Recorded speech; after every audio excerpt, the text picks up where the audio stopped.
Hi, welcome to the Catalyst Podcast. I'm your host, Hunter Burney. A catalyst is defined as a person or thing that precipitates an event. A catalyst is something that it participates in a reaction but does not get consumed in the reaction. There's a heart behind this podcast for, people with aspirations. There's a heart behind this podcast for motivated people that want to make a difference, that have a bias for action, that really truly want to be a catalyst in the environment around them, both professionally and personally, in their homes, in their workplace, and beyond. So welcome to this podcast. I really hope you're enjoying the series that we're in. Welcome to this episode, and let's dive right in.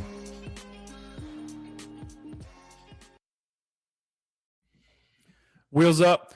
Welcome to the Catalyst Podcast. I'm excited as we look at in the review mirror a bit at the Against All Odds series that we've been in. I just love how we've been able to come at this, and I'm really excited to jump into this conversation. I have Coach Jimmy Hayes Nelson with me, and before I turn him loose, I want to just kind of share a little bit about how we got connected and how his story ties into this as we really look to use this conversation to bring the Against All Odds series to a close. So Coach Jimmy and I got connected somewhat recently, and I've just taken some time to look through his bio, right, and check out his website, thecoachjimmy.com. I'll have that link in the show notes.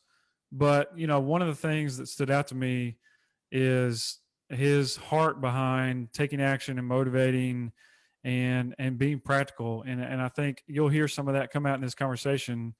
But really, if you just kind of talk about high level, his platform, his energy is put into helping others tell their story and really reflect on what you've overcome or what is relevant just in your personal, professional story that can really, take your development or your platform, whatever that may be for you in particular, to the next level. So I know there's a lot to it, Jimmy. I hope I did that some justice, but I would love for you to just kind of give us a brief introduction and kind of carry us on so we can talk just a little bit about your journey.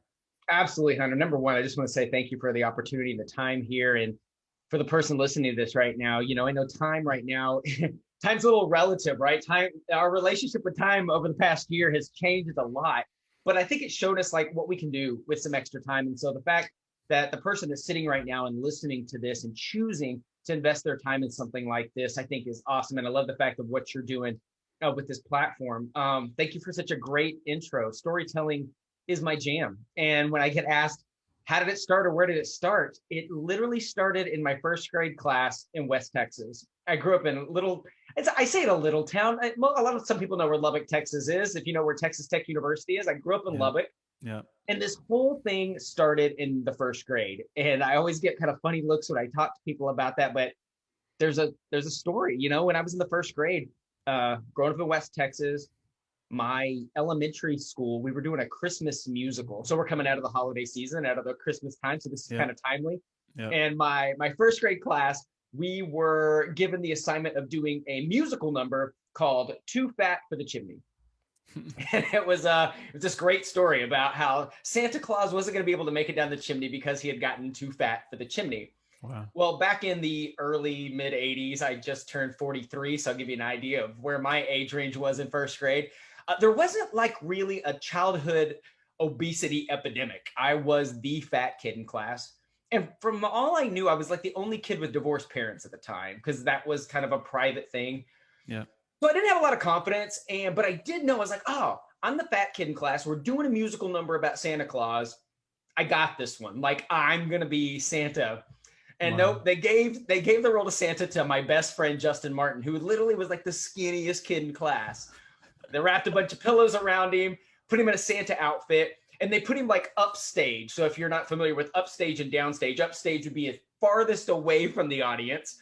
And all my other friends put on like 1980s Jane Fonda aerobics gear, like the headbands and the leg warmers.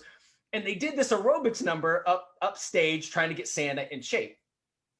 yours truly, fat little insecure Jimmy, they put me in like the feety pajamas, like the big onesie with the zipper and Oh the no. drop bottom and the stocking cap. Oh My no. granny put this thing together and pushed me to the edge of the stage and had little Jimmy sing the solo Too Fat for the Chimney.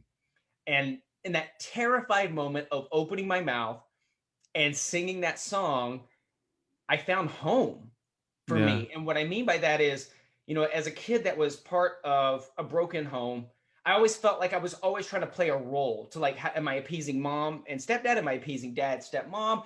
What Hmm. role am I supposed to be in class? I'm not really comfortable with who I am. But in that moment, Hunter, I got nods and smiles and approval from my peers, the rest of the elementary school, right? And Yeah.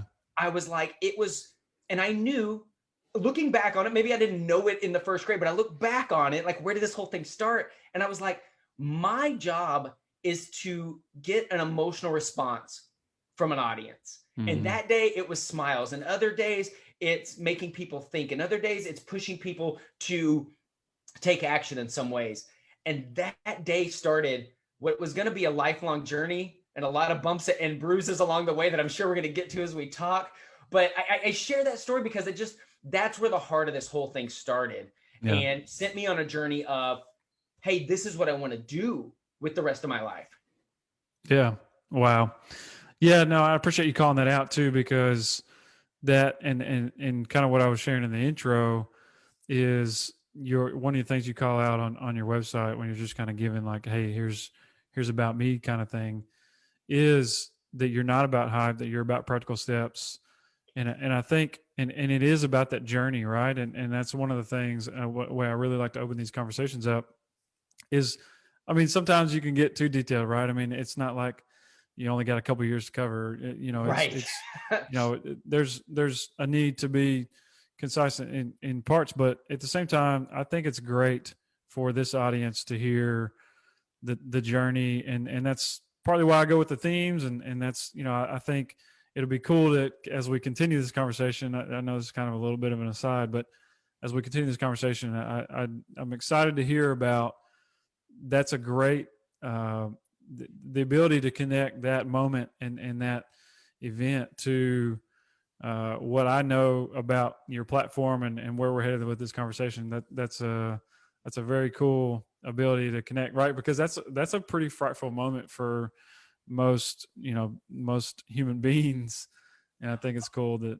Oh, and that's one of the things is that we all have a personal story that really does that we can tie to whatever we've done in our lives, whether it's our product and service, whether it's our coaching, whether it's maybe you run a nonprofit, right? And the nonprofit is you got to paint a picture. If you're looking for people to invest in your nonprofit or help your startup, so many people just want to come with facts and figures. They just want to start with this is why something's so great. But if I can tell you a personal story, you know, then you're going to connect with me.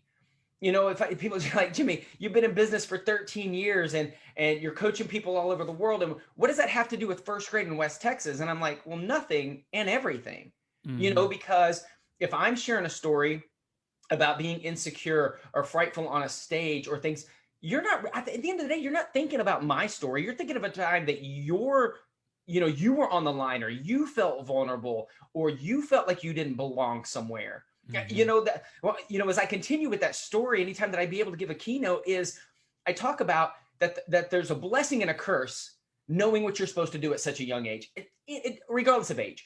The minute you know in your gut, this is what God created me to do, right? This is what I'm supposed to do. It's so easy and quick to go, here's the laundry list of reasons.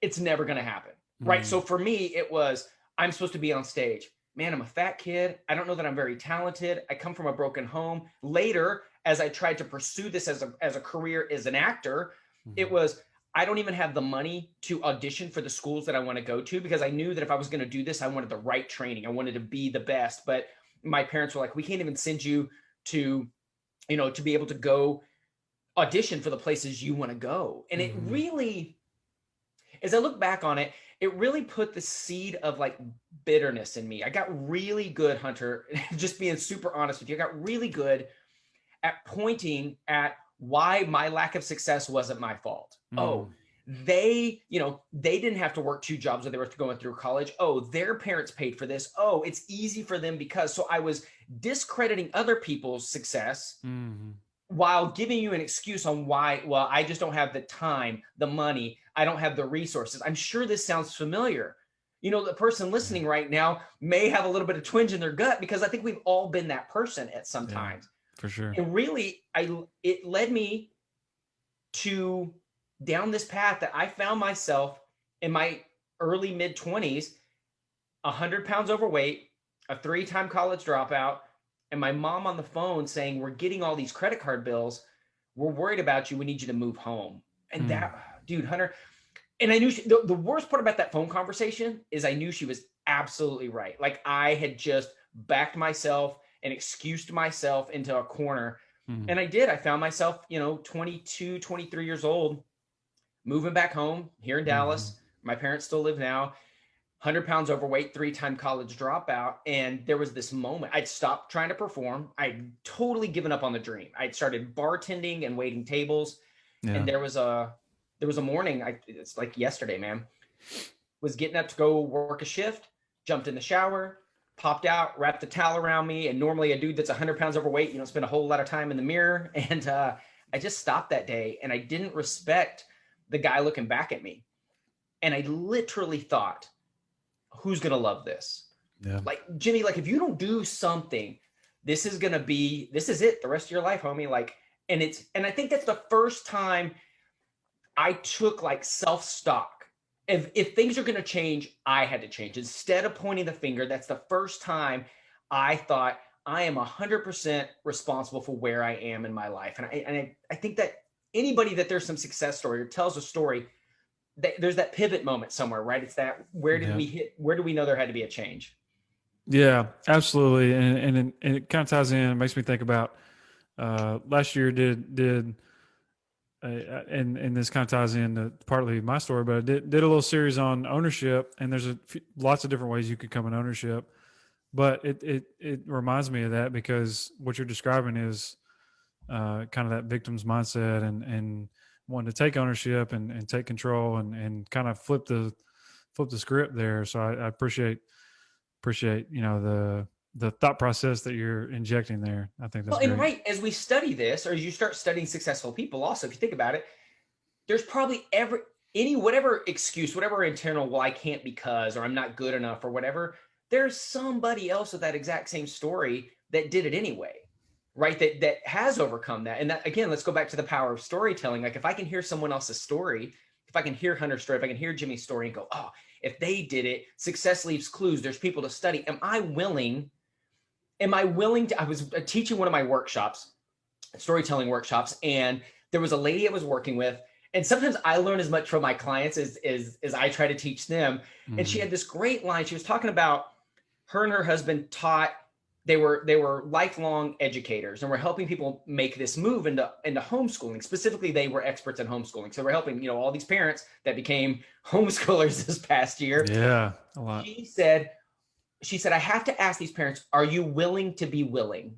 And what she meant by that is, are you willing to be open-minded to doing something a little different? Are you willing to see as something else? Because it's so quickly to go, oh, they did, but I can't because, or, and so for me, or for so many people, it's, are you willing to just be willing to be open-minded to, oh, those types of businesses don't work. Oh, I can't build a social media platform. Oh, I can't be a public speaker. I can't start a podcast like Hunter. Like, can you just close that part up for just a second and be willing to be willing? And I had to be willing, not only to be willing, but to be coachable. And up to that point in my life, I was not a coachable human being. I just wasn't open to it. So when I tell that story, I tell people, it wasn't like the heavens opened up and lightning struck me and I lost the 100 pounds and the business took off right from then. Sure. But it was the first time I was literally willing to just shut up and listen to other people's perspectives or be able to try something different. And sometimes that's the first little shift of just going, okay, I don't know what I don't know.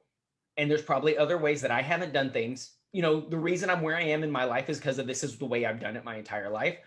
What if there's another way, as opposed to saying those ways don't work? Thank you for being a part of this journey.